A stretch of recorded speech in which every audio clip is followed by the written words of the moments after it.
naman tayo ng tinola gamit ang init ng araw. Nakaluto na po kami sa bubong nyo. Nakulo. Oh, tingnan natin guys ha. Ito. Oh, diba?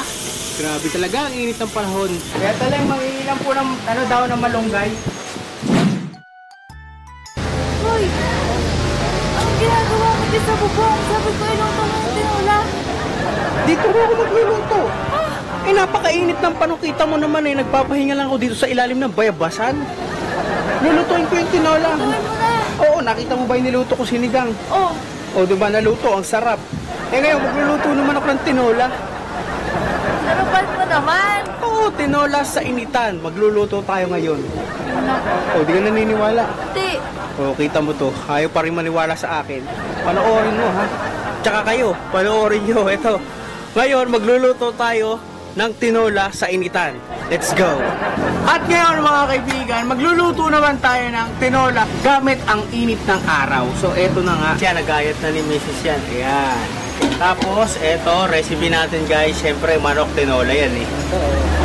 Tapos syempre meron tayong mantika. At syempre meron din tayong daon ng sili. At syempre meron pa tayong payapa. Ay, papaya pala. So ngayon, ang una nating gagawin, syempre, ito, kawali na to. Hindi nga lang pala basta luto sa initan to dahil magluluto tayo sa ibabaw ng bubong. Diba? So ito, lalagyan natin muna siya ng Tika Mantics. Ito, be, tinan mo. Tika dito. Ayan guys, lagyan mo. Kita ba? Yan, lagyan muna natin siya ng, ayan, okay na yan? Dahil pinainip mo muna yung kawali. Hindi, ganyan talaga yan. Ayan. Kita niyo yung mantika guys.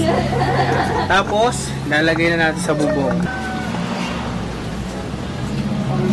Ayan. Para mas dama yung init, diba? Sa bubong natin ito lulutuin.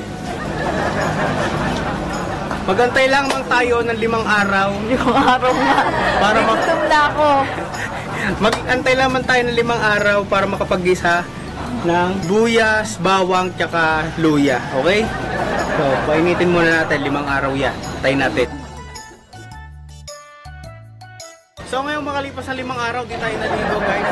Kami natin. Siyempre, ayan, kita nyo naman, guys. Nausok siya, lakas, guys. So, ngayon, una natin. Bakit mo nilagay? Gusto ka na Ay, isa. okay. Dali mo pakita. Eh di ito. Natatabi ako, makikita. Lahat na ito sabay. Ano? Siyempre, bawang at sibuyas muna lagay natin. Ito naman, ito naman. O, ayan, kita nyo naman, guys. Mahilig ba kayo sa sports tulad ng basketball, boxing, at marami pang iba? Tuturuan ko kayo kung paano kumita ng pera. Ipinapakilala ko sa inyo ang 1xBet.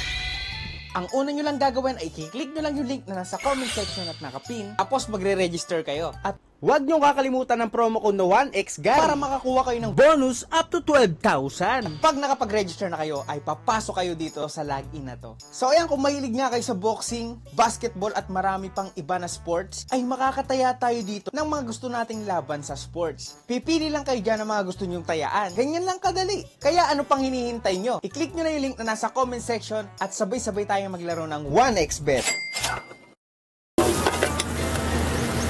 Ayan. O, kita nyo naman. Kulong-kulo. Ayan. Nakita mo ko. O, diba guys? Kita-kita.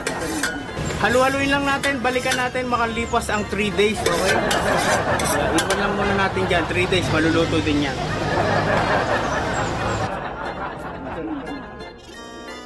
Ngayon naman guys, naligo na ako. Kita nyo naman. At syempre, eto na yung patis tsaka luya. Lagay na natin. Ano mo. Malalaglag na yung ano mo. So guys, eto na guys. Aparte mo yung ano mo. Oh, lapit mo dito. Ayan guys, lalagay na natin ng luya. Lagay natin. Tapos, sunod natin itong patis, guys. Ayan. Dami. Okay na yan? Ayan. So pagkatapos niyan, balikan natin to ng mga 2 days bago isusunod natin yung susunod. Ayan. At ngayon, syempre, binalikan natin makalipas ang 2 days. Maglalagay naman tayo ng manok. Ayan, kita nyo naman, nakakulo. Oh, tingnan natin guys ha. Ito. Oh, diba? Grabe talaga, ang init ng panahon. Oh, diba? Nakaluto na kayo? Nakaluto na po kami sa bubong nyo. Oo, ang init nga ho. Ito, magtitinaw na ho kami. Ayan na ha. Oh, kita nyo guys, init talaga yan. Oh. Ayan. Oh. Kita mo. Okay. So ngayon, syempre, lagyan na natin yung mga manok. Ayan, pang tinola talaga guys, sa init ng araw. Tinola sa init ng araw yan guys. Ayan, haluin lang natin para matanggal ng lansa. Ayan. Halo-halo lang yan guys. Ayan. Tapos balikan natin to dahil manok to, mga ano to, 7 days to, 1 week guys. Balikan natin after 1 week. Ayan. Halo-halo lang dyan, tapos iwan na natin to guys ha. Ganyan lang magluto sa bubong ng kapitbahay. Sobrang init ng panahon. Sarap to guys. Masarap pa sa bagoong.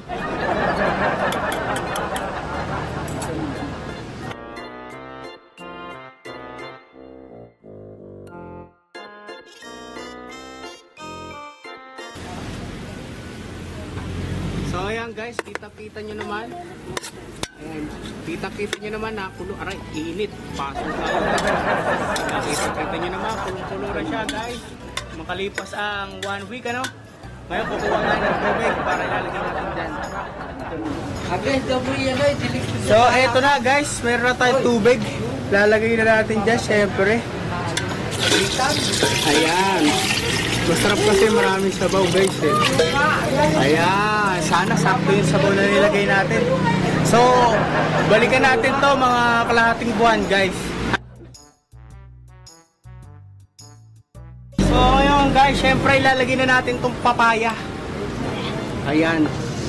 Sama na rin natin dyan guys. Ayan, ganyan lang. Ayan. Tama nga. Naisama ko na yung mga buto guys. Init guys. Parang ako luto. Kasabay ng tinola natin guys. Ayan na. Ay, wag daw haluin pala. Sorry. So ayan guys, so, habang nakababad sa initan yung ating manok, may gagawin tayo. Ito yung typical na ginagawa pag nagtitinola ka. Siyempre, pag wala kang puno na malunggay, kailangan mo ang kapitbahay. Let's go. Ito, may bata dito. May malunggay kayo? Buti na lang, walang pasok. Yan, may aso. May aso dyan. Pasok pa tayo. Ayun pala. Kaya talang mangingilang po ng daw ng malunggay. Ay, sige po. Salamat po. Diba? Tempo tayo guys. Meron tayong dahon ng malunggay. So, ugasan lang natin yon. At syempre, ilalagay na natin yung sa tinola. Masarap ba yung masarap ba yung dahon ng malunggay niya? Diba? Masarap daw.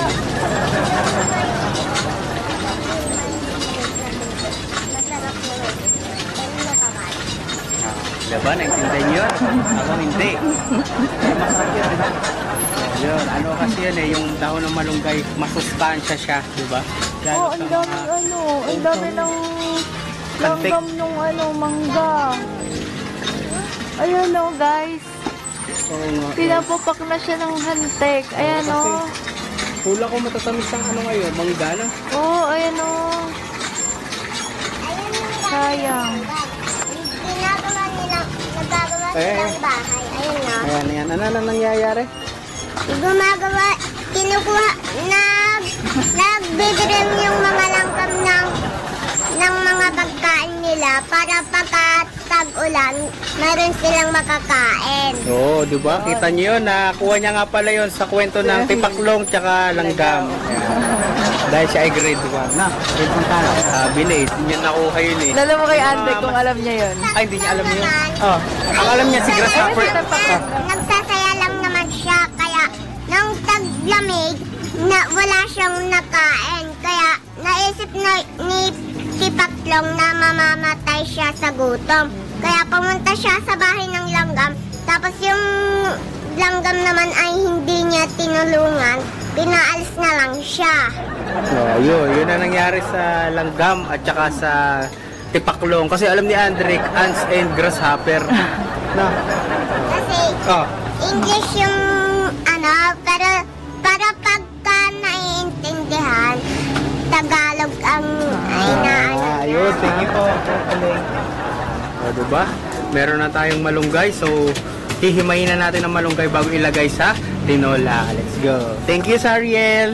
Ayan guys, nakikita nyo, may kasama pa siyang ladybug. Ayan. O, diba? Hihimayin na natin yan guys.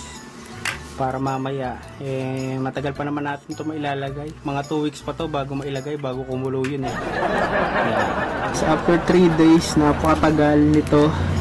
Ganito pa rin. So habang pinapainitan natin yung mga manok, sana pagbalik natin, pwede na natin to ilagay. So ngayon, syempre, inugasan muna natin yung dahon ng malung. Yan. Ay, syempre, ilalagay na natin to dun sa ating 1 week na tinola. Yan. Lagay na natin to. Unahin natin tong dahon ng sili, guys. Itong sili pala muna. 1. Guys, dahon ng sili. Tapos, eto na yung malunggay ng kapitbahay, guys. Ayan. Yan.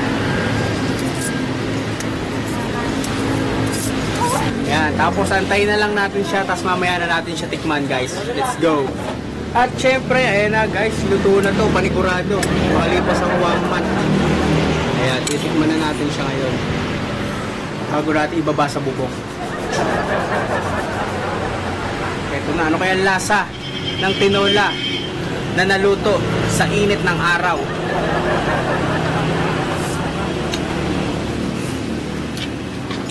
Lasang sinigang. Hindi, masarap guys. Pwede na. At sa wakas guys, naluto na rin ang tinola natin. Ayan, maibababa na natin siya. Oy! Oy, tingnan nyo guys. Ayan na.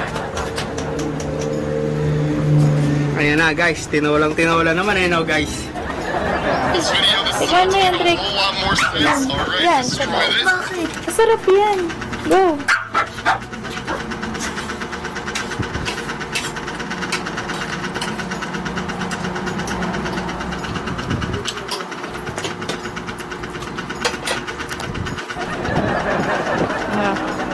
Sarap. Alam mo kung saan niya niluto? Saan? Sa bubong nila Ate Maria. Wah! Lola Mia.